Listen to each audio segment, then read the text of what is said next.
Buenas tardes a todos. Bueno, primero agradecer a Rodrigo la presentación tan preciosa que me ha hecho, agradecer también a Elaine la invitación por participar.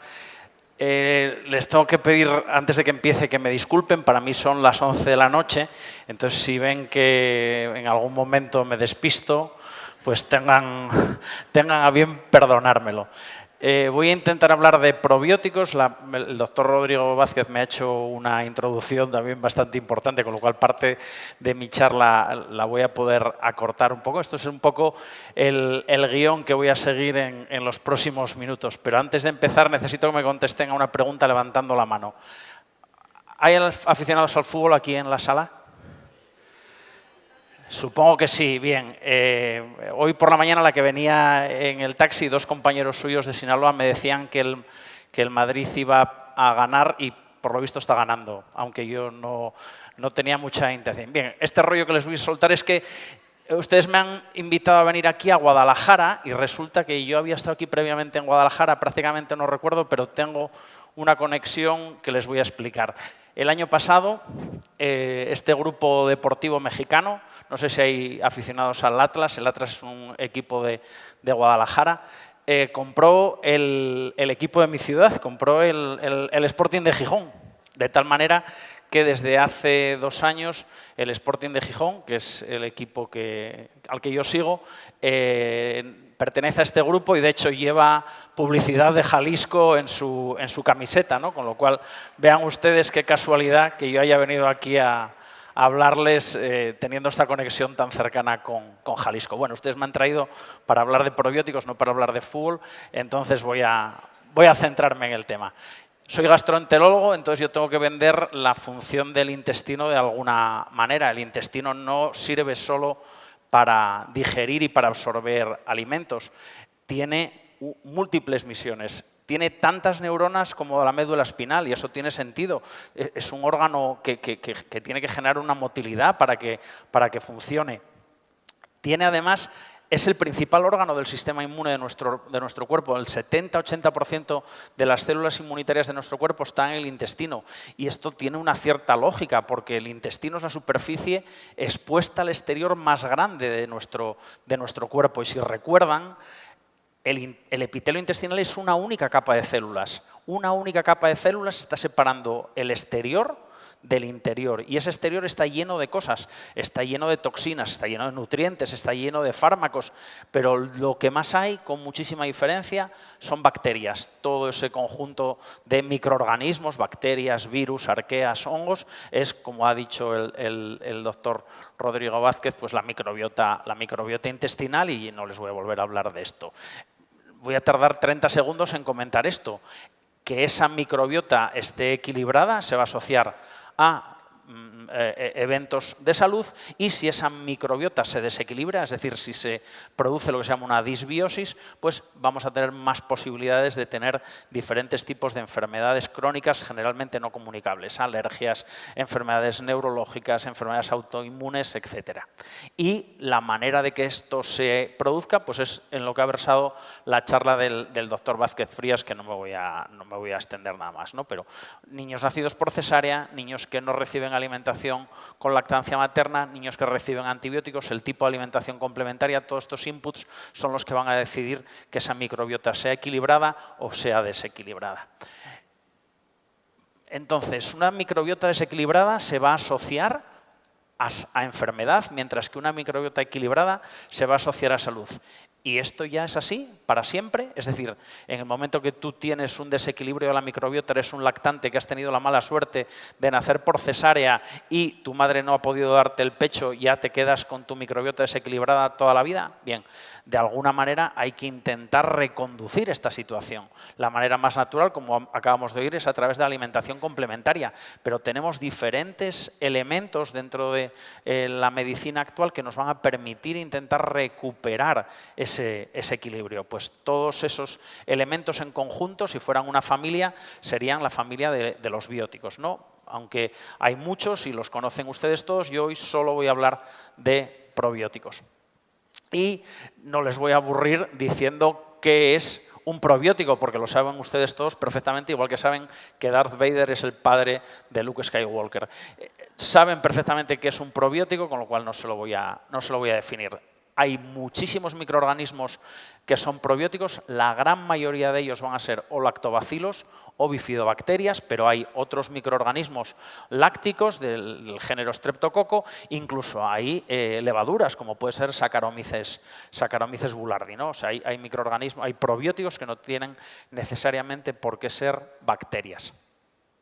Los probióticos van a ejercer su efecto beneficioso a través del aparato digestivo, fundamentalmente. Van a actuar a diferentes niveles, van a actuar de alguna manera compitiendo por los patógenos, bloqueando la adhesión al epitelio, produciendo sustancias que tienen efecto bactericida, que se llaman bacteriocinas, que van a cambiar también el pH de la luz del intestino, dificultando el desarrollo de estos patógenos, pero también van a actuar sobre el sistema inmune, entrenando de alguna manera el sistema inmune, van a actuar también sobre la homeostasis intestinal, van a favorecer el desarrollo de la capa mucosa y de las uniones fuertes intercelulares del intestino para evitar las penetraciones bacterianas, van a actuar también, van a tener efectos neuromoduladores y van a tener efectos nutricionales muy importantes, van a contribuir a la digestión, por ejemplo, de fibras, van a tener un efecto también de recuperación de calorías y van a contribuir produciendo sustancias, incluso vitaminas, que el ser humano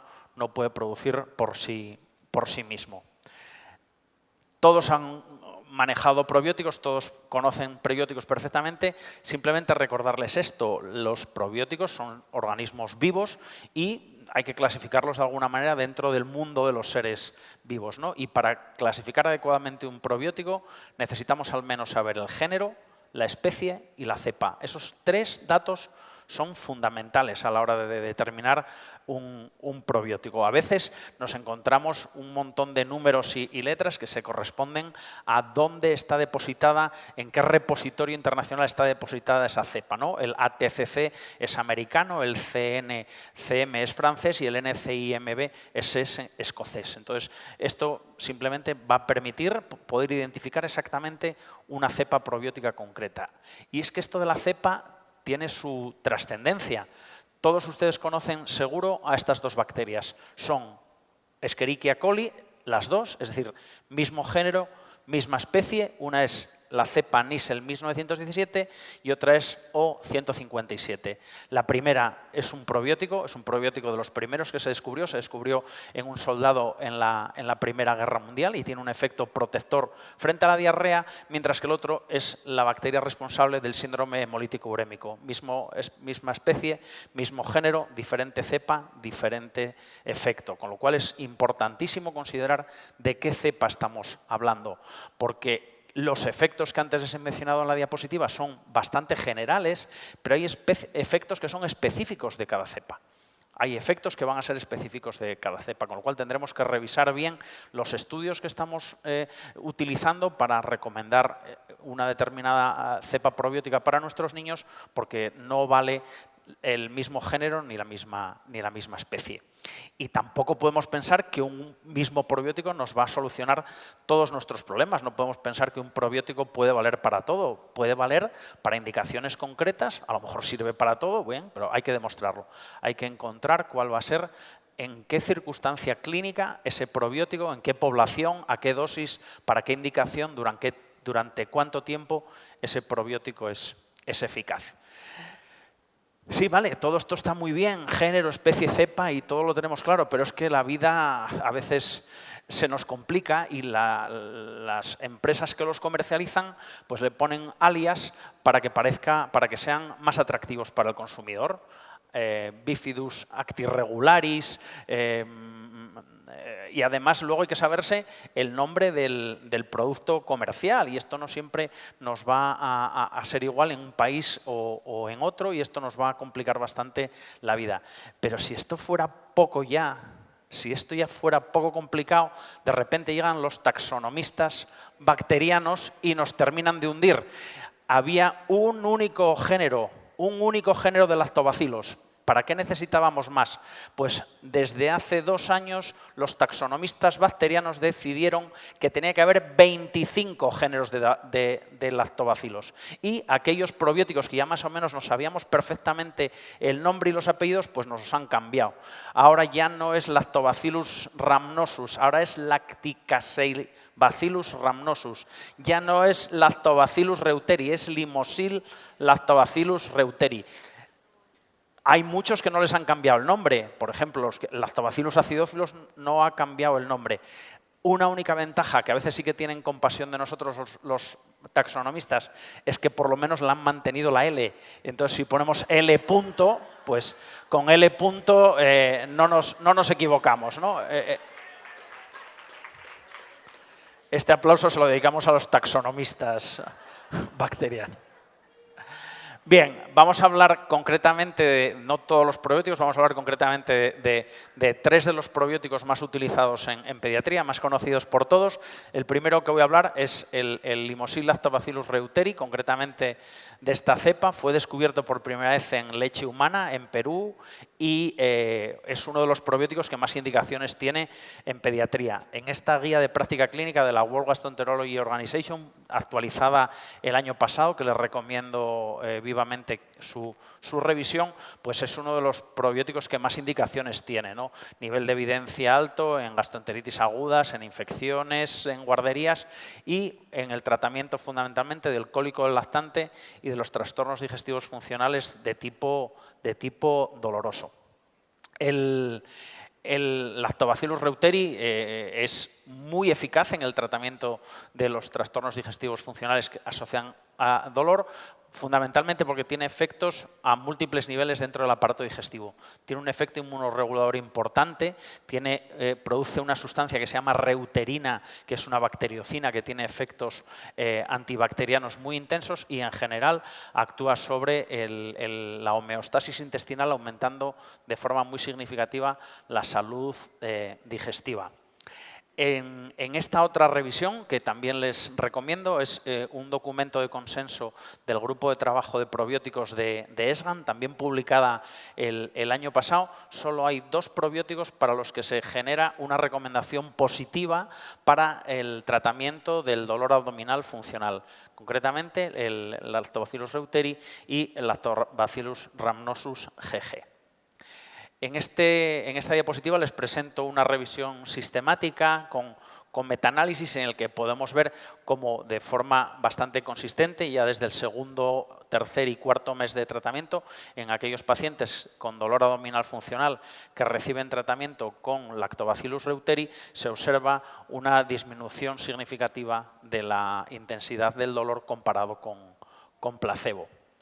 Este es un ensayo clínico, ya no es un metaanálisis, es un ensayo clínico concreto en el que se compara la suplementación durante 4 semanas con Lactobacillus reuteri respecto de placebo y como pueden ver en el panel de la izquierda de forma significativa se disminuye el número de episodios de dolor que tienen los niños durante la semana y en el panel de la derecha se ve cómo de forma significativa se produce una disminución de la intensidad del dolor medida a través de la escala de Higgs, que es una escala de cuantificación del dolor abdominal. El segundo probiótico del que voy a hablar brevemente también va a ser el LGG, también ampliamente conocido por todos, descubierto por 2 investigadores, por Gorbach y Gorling, de ahí es donde viene su nombre, las dos Gs. En la guía de la World Gastroenterology Organization es uno de los principales probióticos indicados para el tratamiento de la gastroenteritis aguda en niños. Es ampliamente conocido, hay múltiples estudios, múltiples ensayos clínicos, es bastante consistente su efecto. Aproximadamente se calcula que consigue reducir en 24 horas aproximadamente la duración de los cuadros de diarrea. Como ven, es bastante consistente. Hay algunos estudios que no tienen efectos significativos, pero el global del metaanálisis es ampliamente favorecedor para el uso del LGG. Antes de pasar a hablar del siguiente probiótico, voy a hacer un pequeño paréntesis para hablar brevemente del cólico del lactante, porque en el cólico del lactante voy a hablar de dos probióticos a la vez. El cólico del lactante, que todos hemos visto miles de veces en nuestras consultas y al que todavía a día de hoy desconocemos exactamente cuál es la causa que lo produce, cada vez vamos teniendo más datos que nos orientan a que existen alteraciones dentro de relacionados con la microbiota intestinal y relacionados también con inflamaciones de bajo grado o alteraciones de la permeabilidad intestinal. En este estudio interesantísimo, como pueden ver, cuando se analiza los niveles de calprotectina en las heces de los niños con cólico, se observa cómo los niños con cólico tienen niveles de calprotectina más altos que los niños que no tienen cólico. Esto puede indicar dos cosas: un cierto grado de inflamación. La calprotectina es un marcador inflamatorio, es la proteína más importante del citoplasma del neutrófilo, pero también puede indicar un aumento de la permeabilidad intestinal, porque se produce más paso de neutrófilos a la luz del intestino.